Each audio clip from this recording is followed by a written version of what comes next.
perigo não tem um rosto ou sexo específico. Pode se esconder atrás de qualquer pessoa, homem ou mulher, um parente ou um desconhecido, alguém que de alguma forma esteja próximo à criança ou até mesmo que nunca a tenha visto pessoalmente. Não existe um perfil único que identifique com segurança um pedófilo. E o que é considerado como uma doença, muitas vezes evolui para o crime.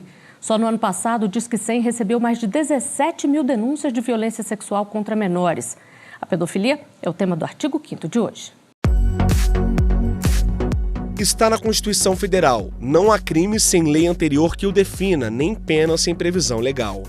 E desde os anos 60, a pedofilia é classificada como uma doença pela Organização Mundial de Saúde. E segundo o Código Penal Brasileiro, o que é crime é o abuso sexual de menores de 14 anos e o consumo e distribuição de pornografia infantil. O Estatuto da Criança e do Adolescente também prevê alguns crimes que podem ser praticados contra estes menores. E para esclarecer as nossas dúvidas sobre pedofilia, eu converso agora com a defensora pública Karine França, que atua na Vara da Infância e da Juventude, e com a psicóloga Luciana Beco Madureira, da Secretaria de Saúde do Distrito Federal, que atua no sistema prisional. Obrigada pela presença de vocês. Doutora Karine, eu queria começar com uma pergunta básica. O que é considerado pedofilia juridicamente? A pedofilia não é crime juridicamente falando. O que é o crime é a externalização de alguma conduta, o abuso sexual em relação a crianças e adolescentes menores de 14 anos. Fora isso, o Estatuto prevê ainda várias condutas em relação à divulgação de pornografia infantil, envolvendo criança ou adolescente mesmo. As pessoas ainda não tomaram consciência desse crime. Muita gente compartilha imagens envolvendo crianças ou adolescentes em situação de exposição, que pode ser considerado pornografia, e elas estão correndo um risco e podem ser penalizadas por isso, mesmo não sendo pedófilos. Doutora Luciana, e uma fronteira muito tênue aí entre a doença e a parte penal? Isso é um caso que normalmente essas doenças evoluem para crime, geralmente? É muito raro que exista uma pessoa com essa parafilia que não vá procurar alguma coisa associada aos seus desejos. Então, eu creio que muito fatalmente ele vai cometer o crime, nem que seja o de acesso à pornografia infantil, né? Pode ser que ele não tenha acesso fisicamente à criança, que ele não consiga efetuar o abuso, tá? Mas a pornografia infantil, muito facilmente ele vai ter acesso a isso. Então, ele já está cometendo um crime. E geralmente evolui também para o abuso físico? O comportamento ele vai se complexificando. Então, vamos lá, eu tenho fantasia, ela é só minha, tá? Daí eu começo a ter acesso à pornografia infantil e eu vejo aquilo lá. Depois eu quero transformar aquilo em algo real. Sim, eu posso, a partir da pornografia infantil, ir fazer o abuso sexual se eu tiver a oportunidade. Se não tiver oportunidade, eu posso construir uma oportunidade. Já é um outro passo. E o tema muitas vezes é tabu, mas é preciso falar sobre pedofilia, alertar sobre os perigos que rondam crianças e adolescentes. Risco que muitas vezes está dentro de casa, como mostra essa campanha que nós vamos mostrar agora. Pode rodar aqui.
A maioria dos casos de pedofilia acontecem muito perto de você.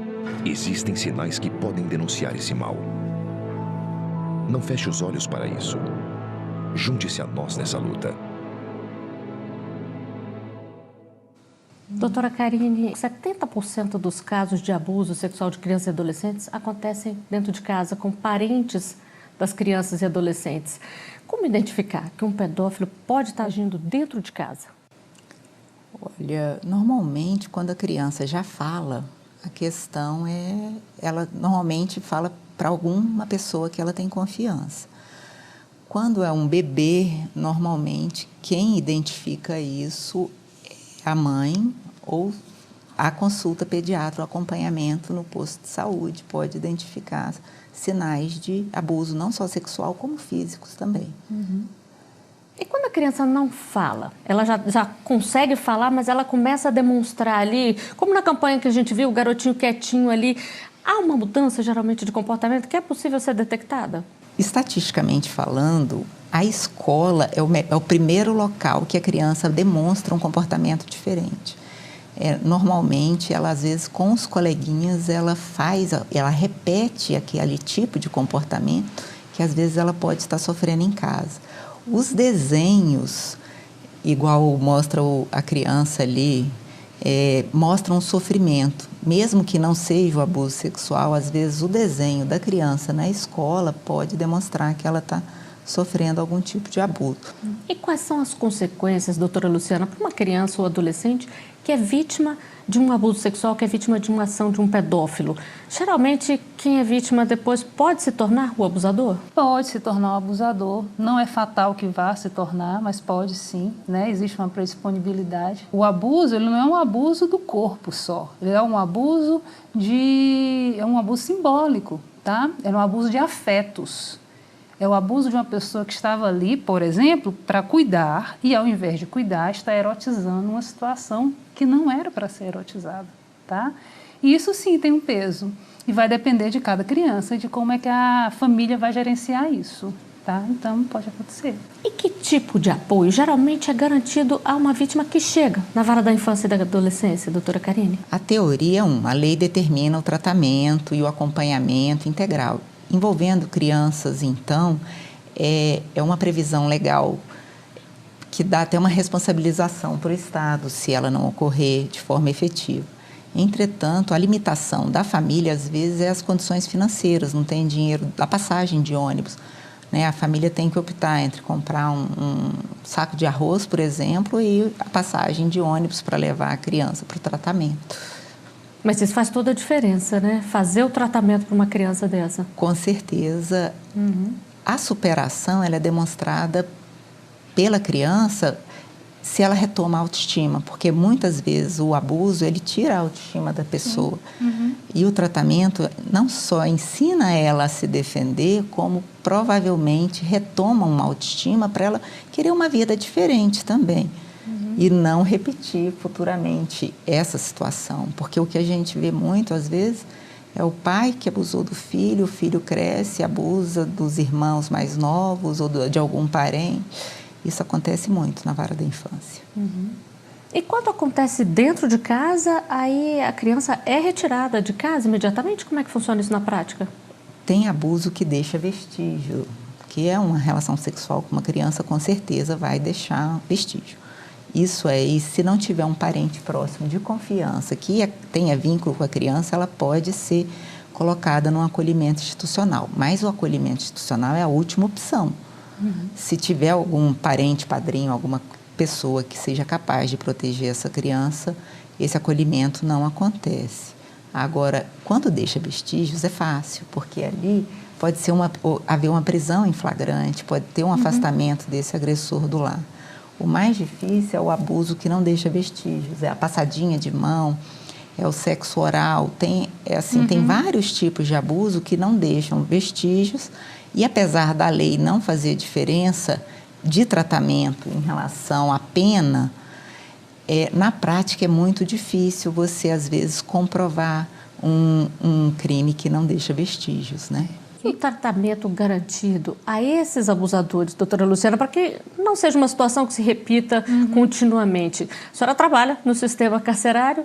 A Justiça e a Saúde Pública estão preparadas para atender essas pessoas? São 3 atores institucionais, a saúde, segurança e justiça, tá? Nós estamos no meio da construção de um protocolo de atendimento, tá? Porque esse trabalho é realizado, mas ainda não tem uma formatação institucional e ele está sendo feito para isso. Ele tem como princípio básico a fazer com que aquele homem que está preso compreenda que cometeu um crime, tá? Dentro do que ele entende o que é crime.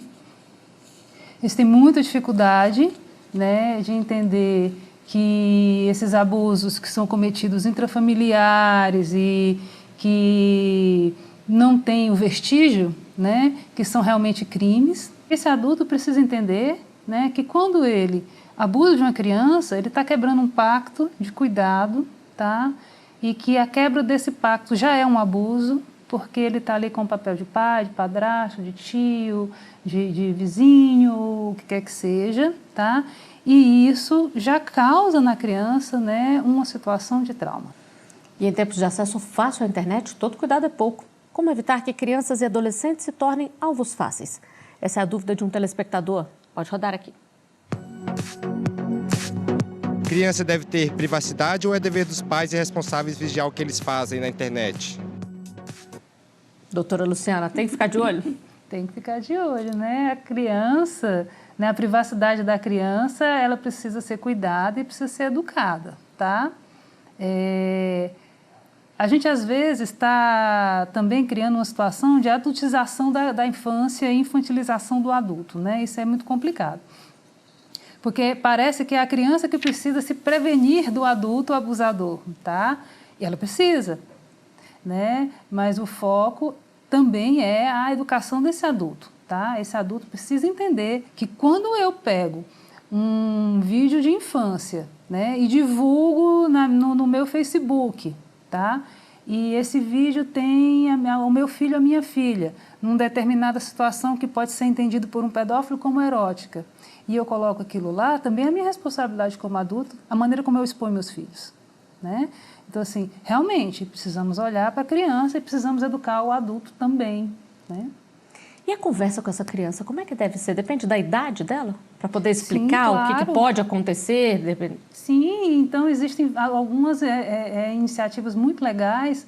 Tem o Pipo e a Fifi, né? Que é para criança bem pequenininha, né? Lá dos 3 aos 6 anos, né? Que é um livrinho que vai dizer, né, assim, de como esse contato pode ou não ser feito pelo adulto, né? Que adulto pode ter contato com minhas partes íntimas, né? Que toques me incomodam ou não. Tem um movimento muito legal que é assim, criança não namora, né? Então é amiguinho, né? Antes de erotizar essa criança, deixar essa criança ser criança, né? E, doutora Karine, como deve agir um pai ou responsável que percebe que tem uma conduta estranha ali por parte de um outro adulto para com a criança ou adolescente? Quando o adulto responsável por uma criança percebe que pode ter ocorrido algum tipo de abuso que essa criança sofreu, ele tem obrigação de fazer a ocorrência policial, porque pode ser verificado perante a polícia se a pessoa já praticou esse tipo de fato em algum outro lugar, entendeu? Se ela já respondeu a algum processo, se ela responde, pode ser um comportamento recorrente. Bom, a gente vai parar um pouquinho rapidinho a nossa conversa, vamos a um rápido intervalo. Já estaremos de volta com mais Artigo 5º para você.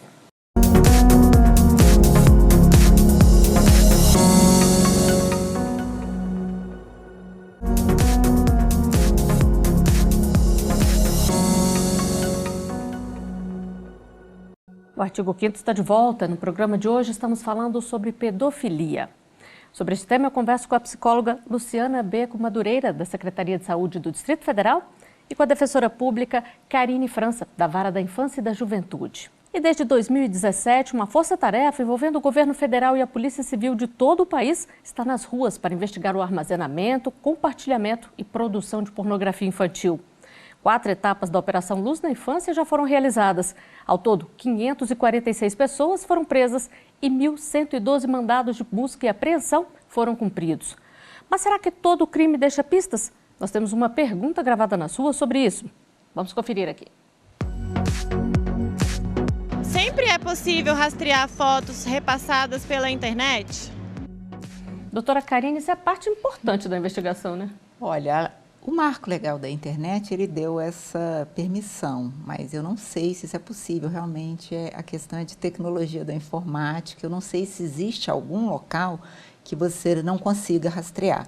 Eu imagino que os nossos celulares são facilmente rastreáveis. Agora, doutora Luciana, que tipo de cuidado pais e responsáveis devem ter? Porque, por exemplo, às vezes a pessoa filma uma festinha de criança ali na escola, com uniforme, ou coloca uma foto de uma criança na praia, na piscina, em traje de banho.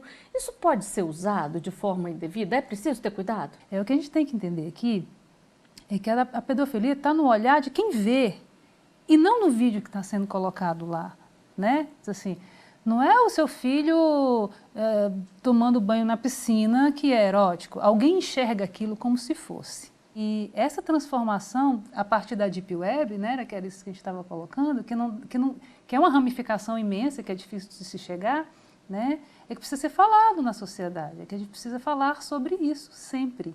Né? É preciso mais cuidar dos pais, sim, na exposição dos seus filhos. Tá? Porque o olhar do pedófilo, ele está lá. E ele vai buscar lá no vídeo qual é o lugar que está o que ele erotiza. E vamos à última pergunta feita nas ruas para ser respondida pelas nossas convidadas. Vamos conferir juntos aqui. Se alguém recebe uma foto de criança, além dela apagar, ela tem que denunciar? Doutora Karine. Olha, a foto de uma criança numa situação que é explicitamente pornográfica, ela tem que ser denunciada. E, de preferência, se você conhecer a criança e a família, informar a família que a criança está fazendo ou divulgando o próprio vídeo, porque acontece muito isso. Apesar de ser proibido a inscrição em redes sociais, as crianças mentem o nome, entram nas redes sociais e compartilham assim imagens que a gente nem imagina. Então, é obrigação de toda a sociedade vigiar e cuidar das crianças e dos adolescentes. Não é uma responsabilidade só dos pais, é uma responsabilidade de todos a proteção da criança. Doutora Luciana, a gente começou o programa falando que não há um perfil único que identifique com segurança um pedófilo. Mas dá para saber onde isso mais acontece? Não tem um perfil único, mas a gente tem aí estatisticamente mostrando, né, que a maioria dos pedófilos é homem, é heterossexual, tá? E que ele acessa as crianças conhecidas, tá? Existe um outro perfil de pedófilo, que são homens que não são conhecidos da criança, tá? Que vai abordar no parquinho, né? Que vai abordar no clube, tá certo? Então, assim, mas o que a gente tem? Né? O que eu tenho no presídio? Eu tenho no presídio homens casados, que trabalhavam, pais de família, pessoas que socialmente, né, não apresentavam nenhum perigo, tá? No entanto, essas pessoas abusaram. Então, assim, é preciso ter, sim, um acompanhamento com essa pessoa, né? Ele precisa, sim, de um tratamento. No presídio, a gente tem, então, esses grupos que estão sendo realizados, então, até desde 2012. Com isso, a gente também tem algum acompanhamento medicamentoso, né, em relação à depressão, né, ansiedade, então, alguns remédios assim. E o trabalho com a família para que ela entenda que é fator protetor olhar para esse senhor não só com olhos de ele mudou, ai que bom, ele já foi punido, não vai mais fazer isso, né? O olhar vigilante da família, ele é muito importante para olhar para esse abusador, né? Pela sua experiência, quem abusou uma vez vai abusar de novo, doutora? Quem tem compulsão, quem tem a pedofilia, né, existe uma alta probabilidade de abusar novamente. Porque a pedofilia, ela é uma doença mental, compulsiva, tá? Que se não for tratada, é como se você tivesse uma compulsão por um vício por drogas ou por álcool. Se você não trata, né, se você não acompanha, ele pode ter uma recaída. Uma recaída no álcool é você beber, uma recaída no cigarro é você fumar, uma recaída na pedofilia é você fazer uma vítima novamente. E é possível saber se uma pessoa já foi condenada por algum crime relacionado à pedofilia, doutora Karine? Existe, vamos dizer assim, uma espécie de cadastro ou não? O que existe são os registros na polícia de antecedentes criminais e fica no registro da pessoa, mesmo que tenha sido quando era adolescente, que ela foi suspeita ou acusada de abuso sexual. Em relação à sociedade em geral, não existe esse cadastro. Normalmente, até por envolver vítimas crianças, corre em segredo de justiça.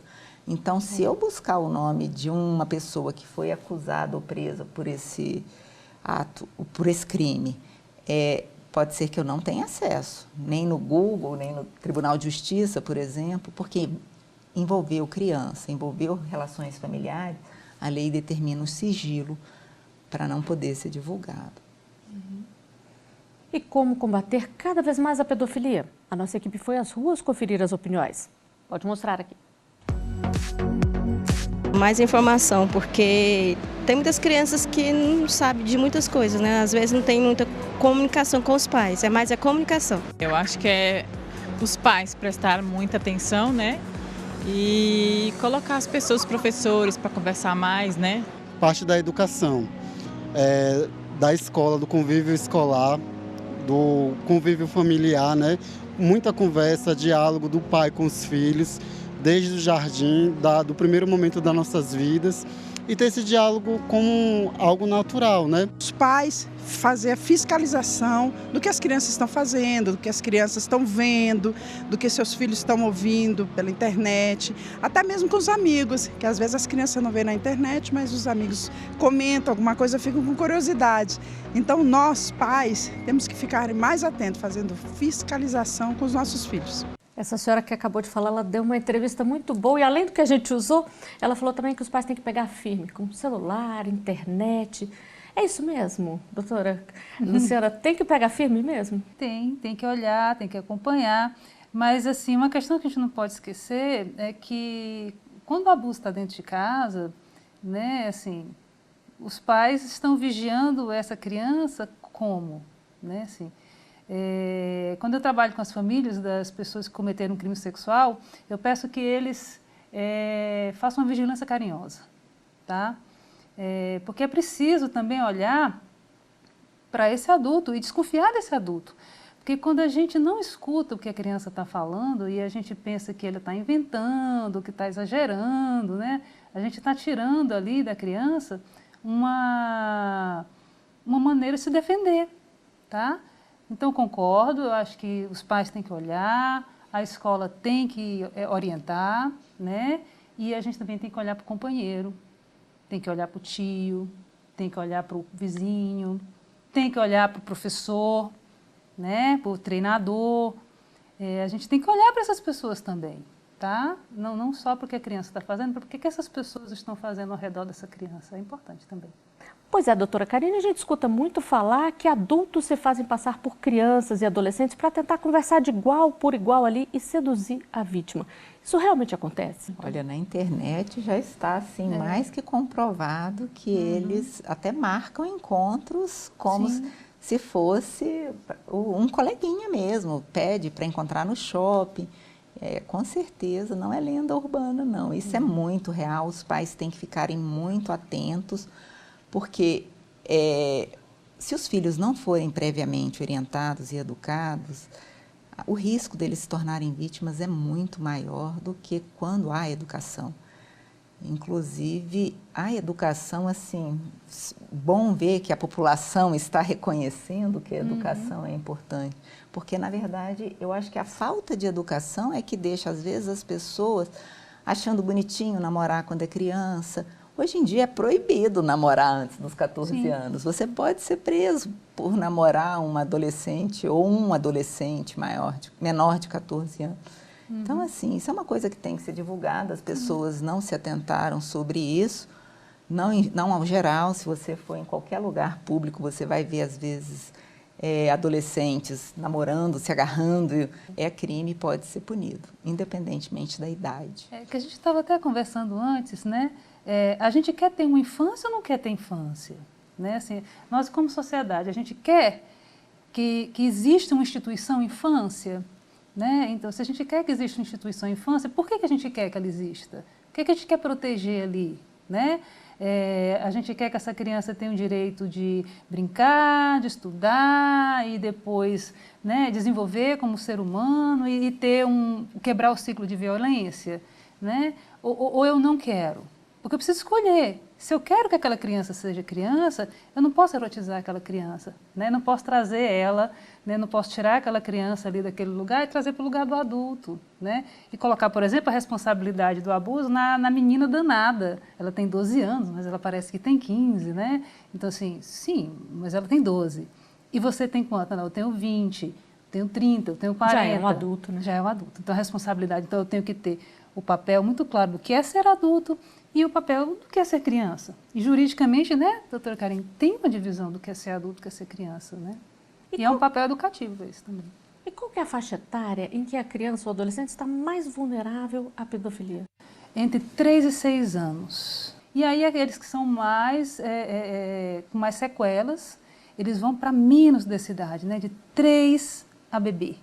Então, nós vamos ter o pedófilo que quer a criança bebê, né? E isso aí é um adoecimento, a meu ver, bem sério. Bom, a gente está chegando ao final do programa, mas antes eu queria saber da senhora, doutora Karine, de que forma que o Pacto Nacional pela Primeira Infância pode ajudar a combater a pedofilia? Trouxe uma conscientização para o sistema de justiça, para o governo, para todo mundo, a importância da atenção à primeira infância. E trouxe também uma conscientização da responsabilidade de todos em relação à criança, principalmente a criança que ainda não tem como se proteger, que não tem voz, que é o bebê de 0 a 3 anos. Bom, a gente teria muito mais a conversar, mas infelizmente nosso tempo chegou ao final. O artigo 5º de hoje está ficando por aqui. Doutora Luciana, doutora Karine, muito obrigada por todos os esclarecimentos aqui. Obrigada, querida. Obrigada. Eu agradeço também a sua companhia. Se quiser sugerir um tema, é só enviar para o e-mail que aparece na tela. Você também pode ver os nossos programas no site da TV Justiça ou acompanhar nosso canal no YouTube. Até o próximo artigo 5º. Tchau.